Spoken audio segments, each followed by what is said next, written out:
Alright, so now let us start with this next question, which is reverse the elements of an array.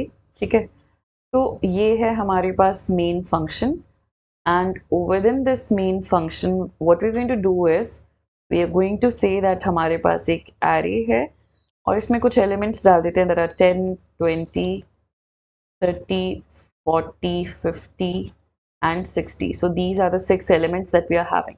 ठीक है, अब हमने बोला कि भाई मुझे रिवर्स करना है एलिमेंट्स को. तो रिवर्सल का एक सिंपल सा तरीका क्या है कि आप सबसे पहले एलिमेंट को लो, दैट इज 10, और लास्ट वाले एलिमेंट को लो, दैट इज 60. तो विच इज कि i इक्वल्स टू 0 पे जो एलिमेंट है और i equals to ARR i, that is ARR 0 पर जो एलिमेंट है, और ARR 6, that is total number of elements are 6. तो ARR डॉट लेंथ -1, तो ये आप पहुंचे लास्ट इंडेक्स पे -i. ठीक है, which is -0 in this case.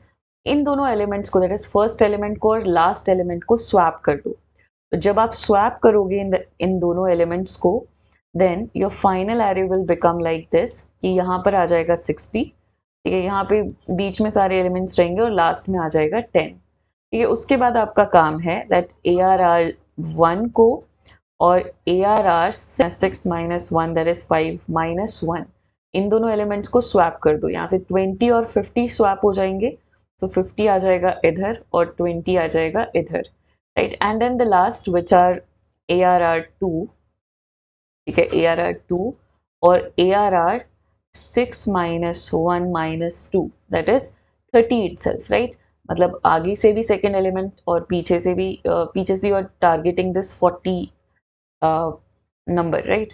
तो इन दोनों को भी स्वैप कर देना है. तो 40 आ जाएगा इधर और 30 आ जाएगा इधर, राइट. तो स्वैप होने के बाद जब आप इस पूरे एरे को देखोगे तो this is basically a reversed array, right. तो दिस इज द कॉन्सेप्ट कि आप लोग अपनी जो सब्सिक्वेंट पोजीशन पे या फिर जो बेसिकली पेयर्स बन रहे हैं, इन दोनों को आपको स्वैप करना है.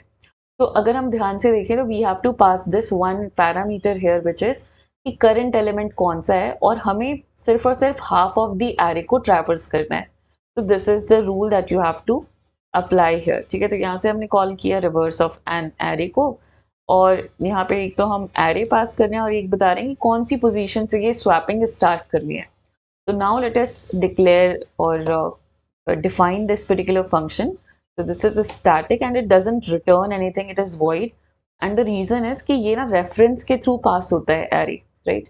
तो reference के through pass होता है, तो यहाँ पे उसकी copy एक ही रहने वाली है, आपको just उसका reference pass करना है, right? And then the name of the function which is reverse, and inside this function you are catching inside the parameter एक तो array, ठीक है, और दूसरा index. So these are the two things that you are catching. उसके बाद swap करना है आप लोगों ने. तो स्वैप कैसे होगा, तो एक तो आपका फर्स्ट एलिमेंट आपका पड़ा हुआ है ARR, तो एक है आपकी index which is starting index. ठीक है, स्टार्टिंग इंडेक्स है आपकी, या फिर फर्स्ट इंडेक्स बोल सकते हैं इसको. First index is equals to index itself, और एक है आपकी जो सेकेंड इंडेक्स है, जो एरे में लास्ट में आती है या बाद में आती है. तो सेकेंड इंडेक्स आप कैसे कैलकुलेट करते हो, ARR डॉट लेंथ -1, इससे आप लास्ट एलिमेंट पे पहुंचते हो और उसके बाद आप इसमें से सब्ट्रैक्ट कर देते हो इंडेक्स को. So this is your second index. अब फर्स्ट इंडेक्स और सेकेंड इंडेक्स पर जो एलिमेंट है उनको स्वैप करने का काम आप एक सिंगल फंक्शन के अंदर करते हो. सो स्वैपिंग कैसे होती है, int temp is equals to ARR first index. ठीक है, उसके बाद ARR first index is equals to ARR second index, and then ARR second index equals to temp, right? So this is the work that has to be done in a single function, है ना. अब एक index तो आप लोगों ने swap कर ली, that is first और लास्ट इंडेक्स को तो आपने स्वैप कर लिया, लेकिन what about the next index. तो अब आप यहाँ से बोलोगे कि एक पार्ट तो स्वैप हो चुका है, अब आप यहाँ से कॉल कर दो सेम एरे के ऊपर इंडेक्स +1 के लिए स्वैपिंग की इंस्ट्रक्शन. दैट इज अब इंडेक्स 0 के लिए तो हो गया, 0 और लास्ट एलिमेंट तो स्वैप हो चुके हैं. Now let us go for 1 and second last index. तो यहाँ से इसीलिए हम लोगों ने इंडेक्स +1 कर दिया है. और ये काम हमको कब तक करना है, तो what is the base case, है ना। तो बेस केस था जब तक आप एरे के हाफ में ना पहुंच जाओ, तो जब तक इंडेक्स अगर इक्वल टू हो जाए या फिर ग्रेटर देन हो जाए एरे डॉट लेंथ बाय 2 से, तो आप क्या करोगे, you will just stop the process कि भाई बस हो गया, and now let us just stop the process, otherwise आपका जो एरे है वो फिर से रिवर्स हो जाएगा, दैट इज फिर से आपका ओरिजिनल एरे में कन्वर्ट हो जाएगा।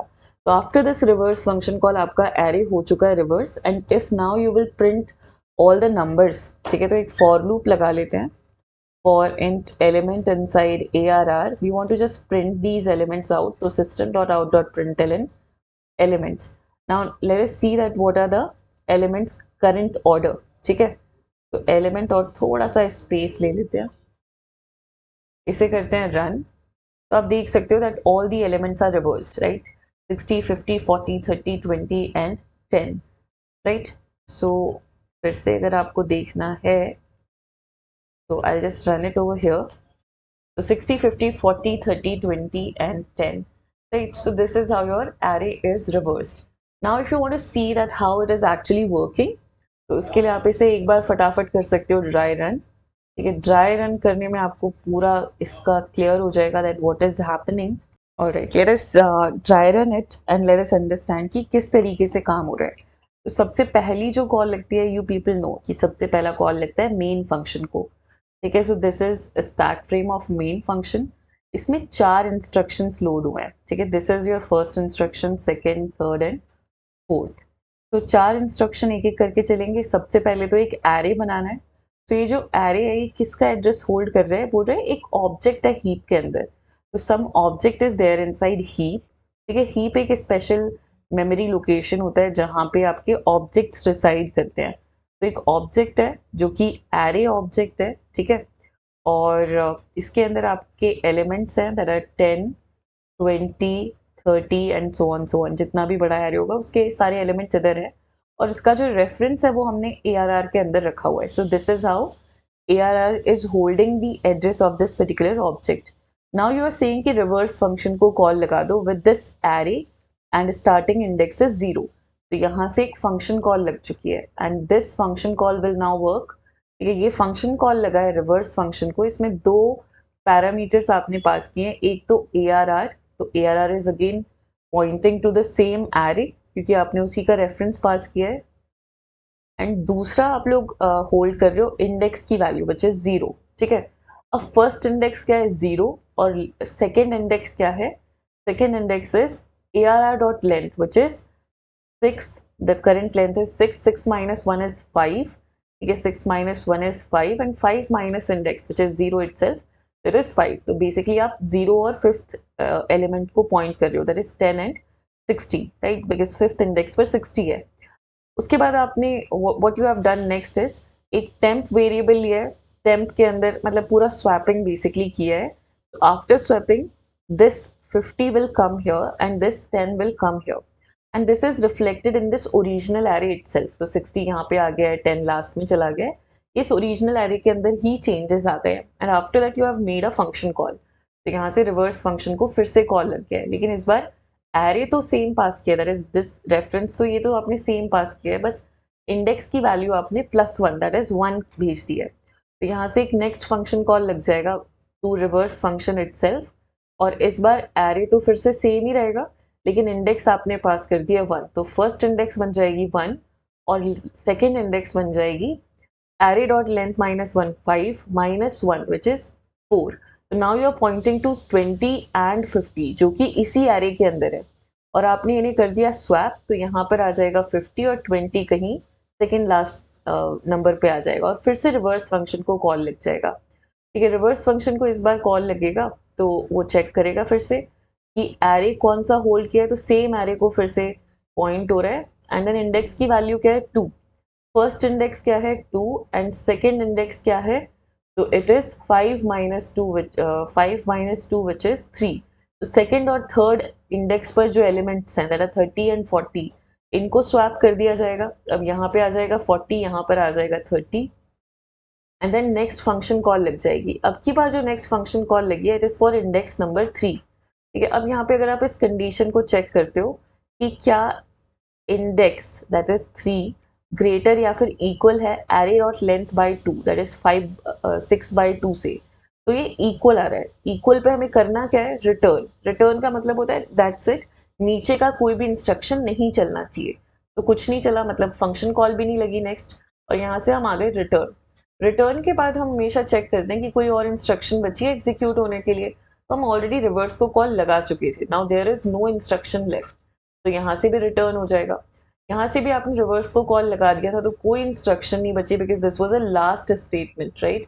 तो हम इस वाले फंक्शन के पास चले जाएंगे, then again there is no instruction left, then main function के पास चले जाएंगे and inside main function there are 2 instructions left, मतलब a complete for loop is left, there multiple instructions, है ना। और इन इंस्ट्रक्शंस में करना क्या है, एक एक करके एलिमेंट को उठाना है एरे में से, जो कि अब ये एरे की स्टेट अब ये हो चुकी है 60 50 40 30 20 एंड 10, इनको एक एक करके उठाना है और प्रिंट कराना है। So this is the task that is being happening now, इसीलिए आपका फाइनल रिजल्ट प्रिंट हो जाता है 60 50 40 30 20 and 10.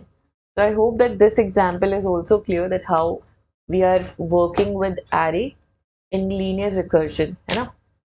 तो नेक्स्ट एग्जाम्पल देखते हैं, but before that I hope that this is also clear. Right now बहुत ही सिंपल एग्जाम्पल्स चल रहे हैं, बट मैंने जैसा बोला था पहले, these are going to be the base for our next concepts. We have to be very much focused on these examples as well, and I hope you people are. अगर आपको कोई भी डाउट्स आते रहते हैं बीच में, तो you just have to comment, क्योंकि जो आप कमेंट्स करते हो वो मैं रीड करती हूँ, तो I can answer you there itself.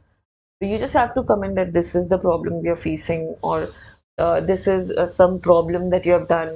So whatever is there in your mind, you can just write it down and feel free to ask or comment on the topic. You know, I am going to make sure to answer all those. Right. So चलते हैं next question की तरफ.